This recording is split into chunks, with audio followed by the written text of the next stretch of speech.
Hello YouTube! I wanted to make this quick video regarding one of the best free-to-play tips for Genshin Impact that I know of. Personally, I haven't seen this tip in any other tip videos, and I do believe that it has drastically helped my account so far. Now, short and simple, the tip is to create a checklist. This initially doesn't seem like the craziest idea, but trust me, this has helped me more than anything else in regards to obtaining Primogems and other loot, and here's why. Now, before jumping into my list, keep in mind I'm a mid-game player. I've only just started playing Genshin Impact a few weeks ago, so there's definitely some things missing from my list. Now, this is something that I've done in other RPGs before. I did this in World of Warcraft, Final Fantasy XIV, and before I started doing this, it was something that I thought might take away from the fun of the game. It wasn't until I started doing this that I realized using a checklist like this is just a quick reminder, something completely optional that you don't have to follow every day, and it just reminds you to do the things that you want to be doing when you find yourself just walking around or joining random multiplayer games for fun. So we'll quickly go through my list, and then I'll explain to you how you can make your own in an efficient way that's going to lend itself towards your gameplay so that you can earn more Primogems, earn more Hero's Wit, and other sorts of rewards in-game. Now, I've got mine broken up here into daily and weekly. My daily checklist obviously has my daily check-in online. This even directly links to the webpage if I click it, so it's super quick, super easy, only takes me about 30 seconds to get that done for the day. I've then got my expeditions, obviously my commissions as well, my original resin, which I tick off once I've used almost all, if not all of my resin for the day, because you do not want to be resin capped.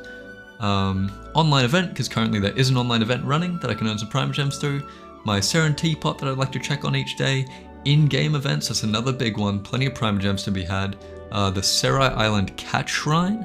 Now, this is something that I do believe you can complete and no longer have access to, but I am currently still in the midst of doing so. You do earn 20 Primogems every day through doing that. Buy some mushrooms, I need these for one of my characters, so just a handy reminder. Battle Pass dailies, get those done.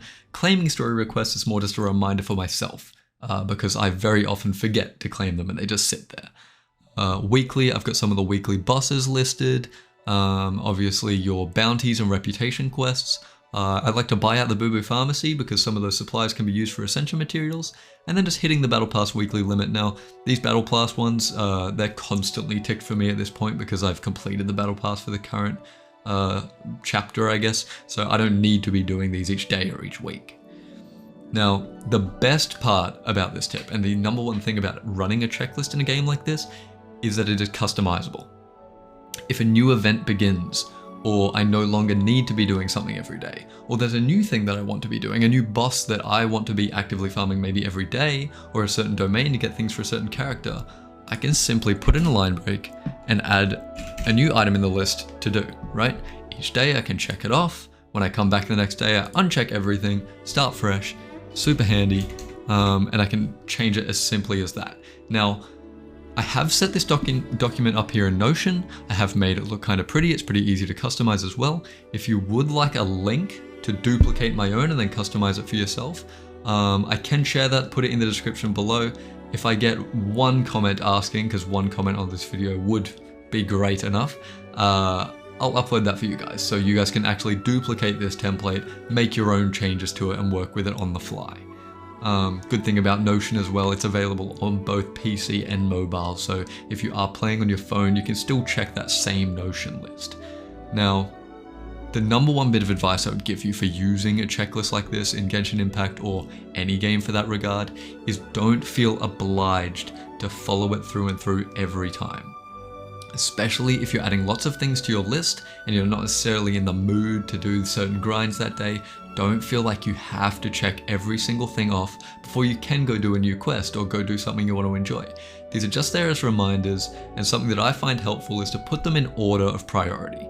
The daily check-in is the first thing I do every day. It's super easy. My expeditions and my commissions, my original resin, those are things I really do want to be doing every single day. I don't think I'm ever not going to be doing those.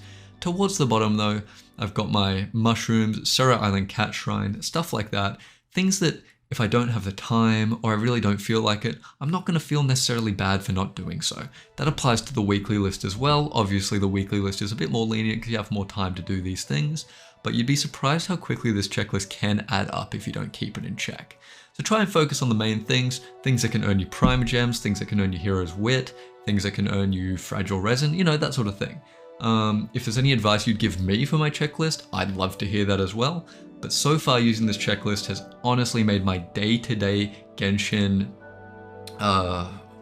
loot obtaining much simpler, much easier, and I can always just refer back to this. Thank you guys so much for watching. If you did enjoy the video, feel free to leave a like. I don't often make YouTube videos, but I'm considering making some more about Genshin Impact, some more tips and stuff that I've learned throughout the early and mid game so far. So if that's something you'd like to see, I'd really appreciate a subscription and potentially even a comment, just letting me know what you think about the video. Thank you so much, and I'll see you next time.